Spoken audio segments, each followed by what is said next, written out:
China's industrial profits surged 29% in November, signaling robust economic rebound.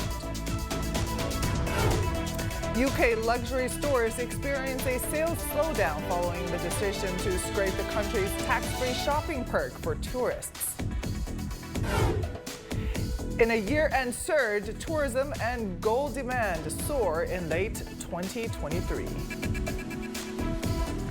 Hello and welcome to this edition of Global Business. I'm Michelle Vandenberg. We begin our show with China's efforts on promoting Chinese-style modernization. Jin Zhuanglong from China's Ministry of Industry and Information Technology said on Wednesday that the strength, quality, efficiency, innovation, and competitiveness of manufacturing industry have significantly improved, along with the information and communications industries. He called for more efforts in pursuit of high-quality development, scientific and technological self-reliance, and the consolidation of manufacturing power. He said these are important to meet people's needs for a better life and to promote high-level opening up to the outside world. The minister also emphasized the need to boost industrial innovation, accelerate the transformation and upgrading of industrial industries, cultivate and strengthen emerging sectors, and promote artificial intelligence. He said it is important to promote green and low-carbon development in industry and continue to upgrade to achieve new breakthroughs. Profits at China's industrial firms extended gains for a fourth month in November as macro policy effects continue to emerge. Data from the National Bureau of Statistics shows the industrial profits surged 29.5% in November on a yearly basis, significantly higher than October. In the first 11 months of 2023, industrial profits slid 4.4% from a year earlier, further narrowing from a 7.8% decline in January to October.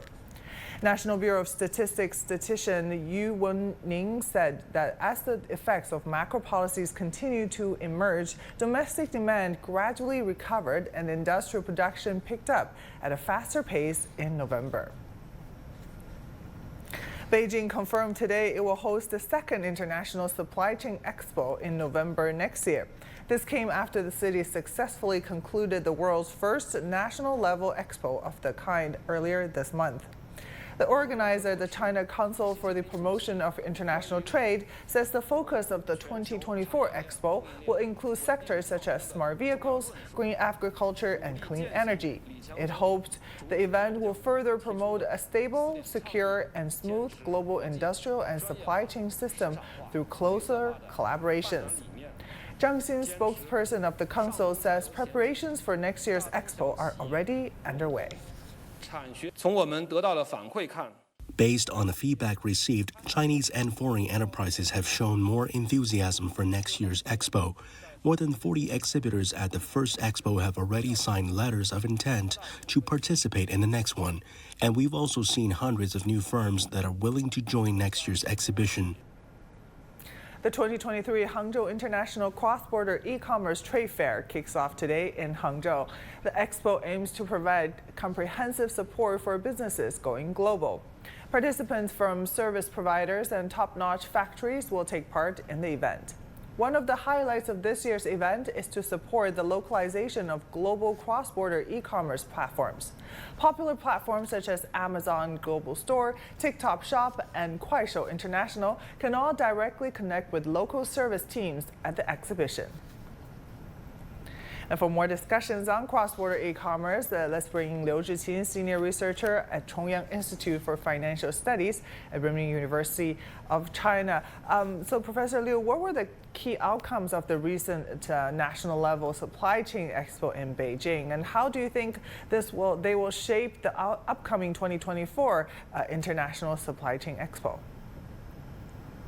As we know that the first time that China has held this expo, we call it the national level expo, supply chain expo. This is a very important event, not only for China, but also for the global market as well, because we have achieved at least two major outcomes. The first outcome is that the trade relations has been greatly improved and upgraded, because this expo has provided a good platform for all partners and players in the market, no matter in domestic market, also in international market, especially for those developing countries that they send their participants to join this expo. They see the facts and the reality that China is really open up to the outside.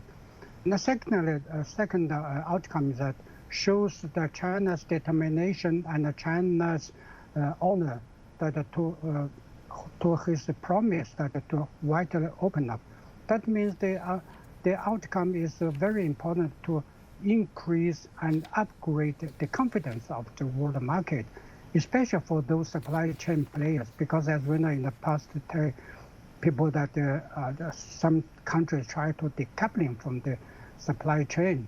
So now China has shown its confidence that the supply chain will remain and China will be the major player and support with each other. And how do you think expos like the 2024 International Supply Chain Expo can address global challenges in fields such as smart vehicles, green agriculture, and clean energy? And what impact is it expected to have on international collaboration and innovation in these sectors? This is a very good question. As we know that in the past year, China has made a great achievement or great contribution to the world trade balance. That means that China has provided an expo economy. That means that China will hold all different expos. Last year and the year before, China has held some different expo platform that improve and upgrade and promote international connections between different countries. So especially for this year and the next year, we can see the expo will concentrate is the new technology, smart vehicle and the green technology and the green development. As we know, the carbon emission is a headwind for all countries.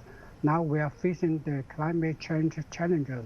So in this way, the expo will provide an even wider, even greater and deeper this platform for all countries and players to have deep, close cooperation in this field. This is very important for our future's life. Yeah, definitely. Now, let's talk about the ongoing Hangzhou International Cross-Border E-Commerce Trade Fair. What are some of its highlights? And like we mentioned, how does its emphasis on localizing support for official cross-border e-commerce platforms contribute to the event's significance? As we know, the e-commerce is something related with the high technology, with the internet connection. This is something beyond some normal management level because this is closely linked with equipment with high technology. So in this way that China has the Hangzhou Expo next year, I think, in order to promote better understanding for each other and have a deepening cooperation in this field, because cross-border e-commerce cooperation will play a very important role for the connections of trading and also for the balancing of doing business in different areas. So e-commerce has a great challenges, but also has a very good future. So in this way that we should have collaborated with each other, especially in the information exchanges and the tax rate control and also of the risk control for all the players. So localizing is one of the major measures to be taken, because only by the measures to be localized, paid attention by local government, entrepreneur, and market players, and I think that this e-commerce cross-border business will be further developed in a smooth and sustainable way. Yeah. Exactly. Very good insights. Thank you so much. Do stay with us for further discussions in the program. You're watching Global Business, still to come. UK luxury stores experienced a sales slowdown following the decision to scrape the country's tax-free shopping perk for tourists.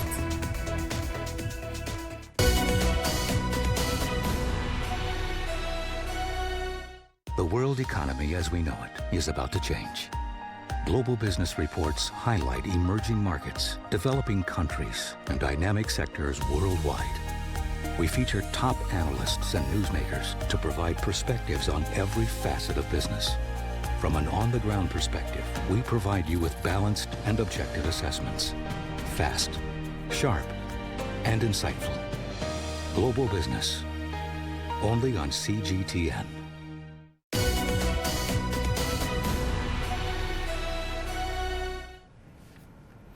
It's the holiday shopping season, a peak time for retailers around the world. But luxury stores have seen a slowdown in sales over the past couple of years. High-end shoppers haven't been spending as much. In London, it's especially noticeable since the UK stopped operating its tax-free shopping perks for tourists. Jun Wei-sum reports. Christmas lights are sparkling on London's famed Regent and Bond Streets, the heart of festive shopping for both locals and tourists alike. But ever since the COVID-19 pandemic, the number of tourists eyeing the shops has been going down. The travel lockdowns are over, but the UK's pause on tax-free shopping for tourists has not restarted. It ended in 2020 as part of Brexit. There's that pent-up demand from the post-pandemic where people are wanting to experience London in the way they did. But what we're seeing is, although they're not enjoying it for as long or spending as much as they did, and particularly when it comes to shopping.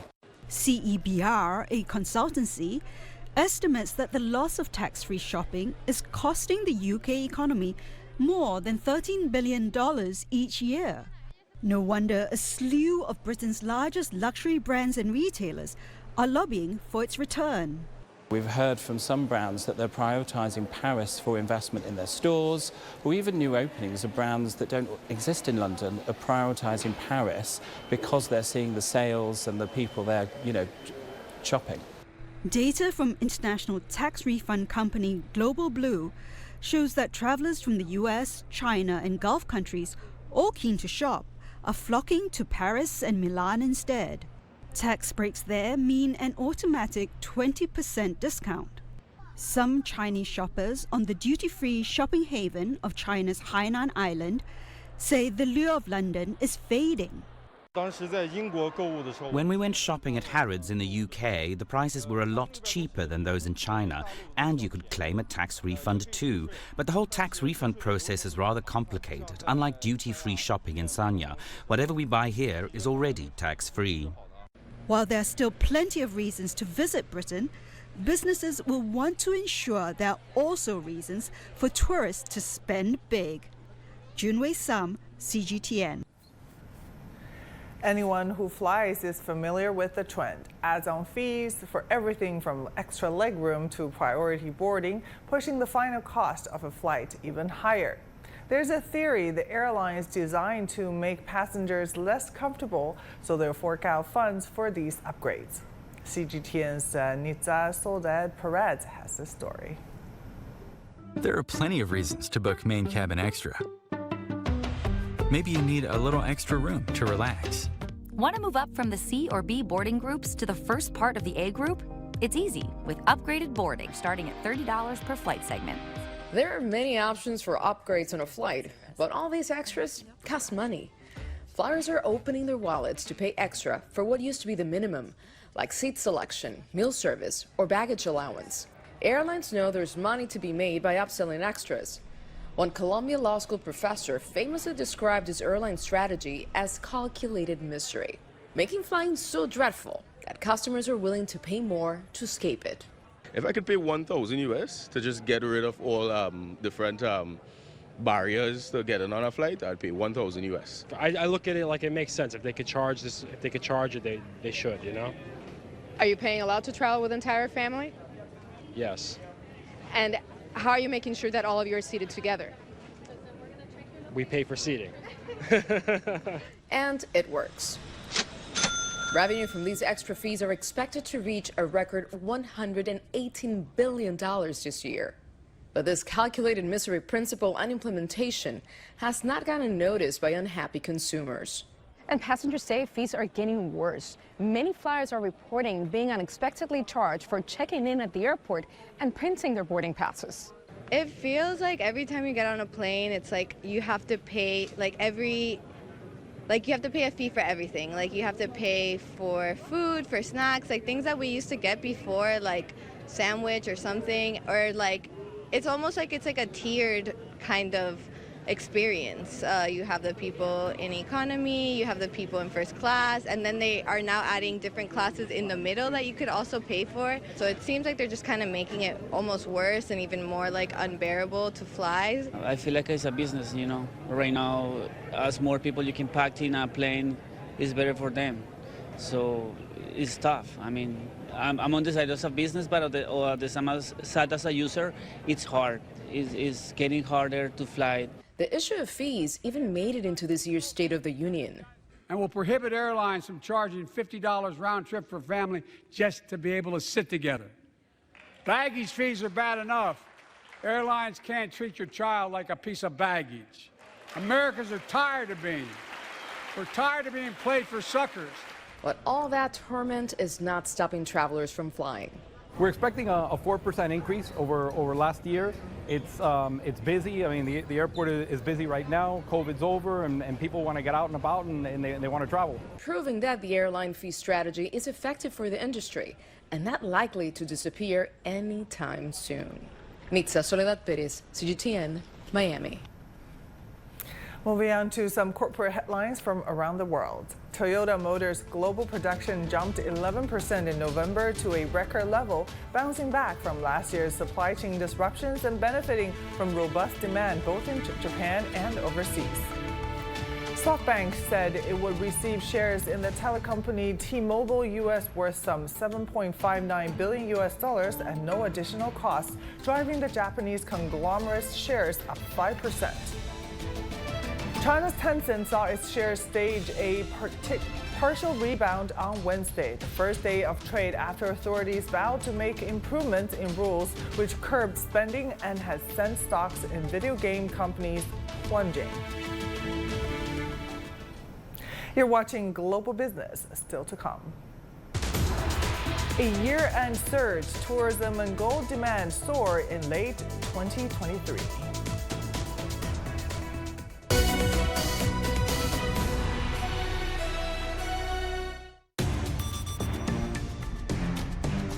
.360-degree profiles of industry movers and shakers, tech mavericks, and policymakers. We drill down on their success. We ask how they set strategy and how they navigate in an increasingly competitive market. Real talk, real business. Join the conversation.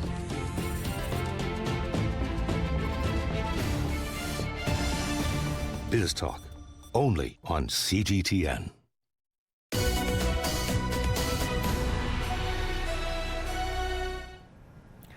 Gold has been on a tear in 2023 with multiple catalysts pushing prices close to historical highs.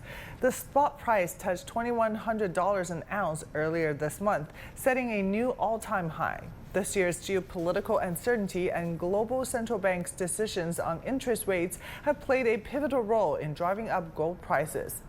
The price of gold has risen for 2 consecutive months as the Israel-Hamas conflict increased investor demand for safe haven assets. According to the World Gold Council, geopolitics added between 3% and 6% to gold's performance. Earlier this year, the collapse of Silicon Valley Bank also spurred demand. In March, spot gold jumped 2.4% to about $1,920 an ounce, the highest since early February. In the meantime, central banks have been stockpiling gold this year amid rising macroeconomic and geopolitical uncertainties. The latest survey from the World Gold Council shows that 71% of central banks say global central bank gold holdings will rise in the next 12 months compared to 61% last year. At the end of the year, there's typically an increase in demand for gold jewelry, especially in 3rd and 4th tier cities where there is a notable and robust purchasing power. Our Song Yaotian has the story. A survey indicates that 3rd and lower tier cities have experienced approximately a 6% increase in gold consumption over the past 5 years. The amount spent on gold per person in these cities has risen from 461 yuan in 2017 to 618 yuan in 2022, surpassing the national average increase. On a daily basis, our shop receives visits from 200 to 300 people, with approximately 30 to 40 of them making purchases. A significant portion of these purchases are for gold ornaments intended for weddings. A typical wedding set, which usually include bracelets, rings, and earrings, costs around 10 to 20,000 yuan. Gold brands are increasingly targeting third and fourth tier cities and even county level cities, as residents in these areas exhibit robust purchasing power, presenting lucrative opportunities for expansion. Non-first tier cities now account for 60% of all of our shops. In Quzhou, Zhejiang Province, a street spanning just 200 meters is home to 15 gold shops, the majority of which have opened within the past 2 to 3 years. We now have 4 shops in Quzhou, 3 of them opened after 2020. In Badong County, Enshi, Hubei Province, there's a gold street featuring 6 closely situated shops. We currently operate 2 shops in Badong and are planning to open a 3rd one. Each shop covers an area of approximately 600 square meters and receives over 100 visitors daily. In response to competition, shops are employing diverse promotional activities to entice customers.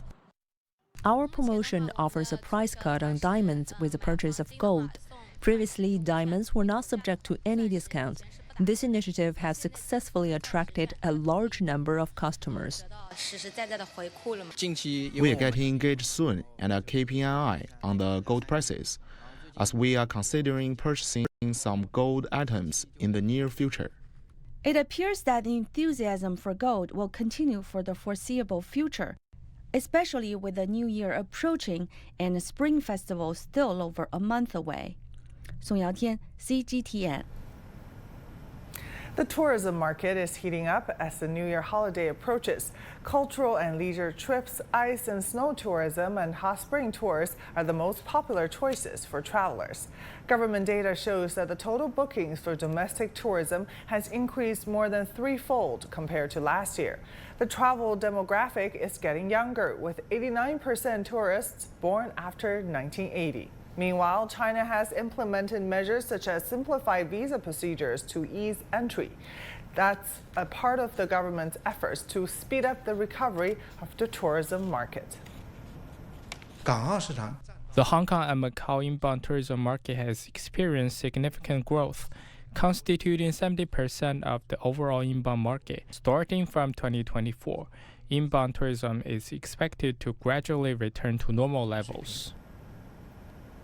For more discussions on China's holiday economy, let's bring back Liu Zhiqin, senior researcher at Chongyang Institute for Financial Studies at Renmin University of China. So what are the anticipated travel trends and destinations for this upcoming 2024 Chinese New Year holiday, and how are different age groups influencing the current travel market? I should say that there's something very interesting to be noticed, that this year's the tourism destination and the way of doing traveling in China, because this is totally different as the last year. Also, we are welcoming the New Year coming. So this way that we show that some very special points. That first is that the people has a very good combination of traveling plan. Before years, always they have the family and a small group traveling around the city or the major stay in center of the city or only suburbs of the living houses. But nowadays they have a very good combination. Asian people come to the south part in order to get a warm weather. The young generation come to the north in order to see some special winter landscape. So this is really different taste and different way of traveling. And secondly, also the people are trying to have more historical sports in order to get the knowledge and intelligence by traveling, not only for the landscapes or only enjoy the food and the different tastes in different areas, but actually they have something very special in order to meet their demands, because the young people and also the Asian people, they have different tastes and opinions, but nowadays they have tried to find a good combination everywhere. We find that some people in Shanghai, for instance, they are willing also not only to Beijing, to southern part of China, but to the west, in order to get more insighted knowledge about China's history and about the culture. So this is a very good combination at this moment. This traveling train is very important for the organizations and for the government to make a good efforts to promote and to organize more efforts to support the traveling situation. So this is a very important industrial booster in China. Yeah, very diverse interests among different age groups and people from different places, for sure. And how are cultural and tourism activities being incorporated into Chinese New Year holiday travel? And also, what measures have been taken to facilitate inbound tourism and now amid this ongoing recovery of the tourism market in China? Actually, the recovery of the tourism industry in China has been already started since the beginning of this year, just shortly after the end of the pandemic control. So in this way, that many people try to come out to meet friends and also by doing business together. So we find something very specific. For instance, people now make a good combination with the private tourist, but also at the same time try to do some business. So this is a very new things that we can find as some interesting point. And secondly, we see that not only the culture background, people try to see more historical events and also to know some knowledges, but actually, in my opinion, that many places try to have combination with science and technological innovation together, because make this traveling tourism not as a natural landscape traveling, but also they have to come by traveling to learn a lot of latest advanced technologies, especially in the smart and AI, for instance, the robot industry. As we know, the smart vehicles also are very interesting point for many people. So in my research, I find some cities and universities try to have opened their Silicon Valley as to attract more tourism and younger generation and young students to make the combination of the tourist and also the by learning. So this is a very good situation tendency, I think, because this is domestic inbound tourism will be another booster for China's further development. Many countries now trying to look at Chinese overseas tourists come to Europe, to other countries to support the local economy. Definitely. Thank you so much for your insights. Really appreciate your time. Liu Zhiqing from Renmin University of China for us. And that will do it for this edition of Global Business. I'm Michelle Vandenberg in Beijing. Thank you for watching. Bye for now.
This is CGTN, China Global Television Network.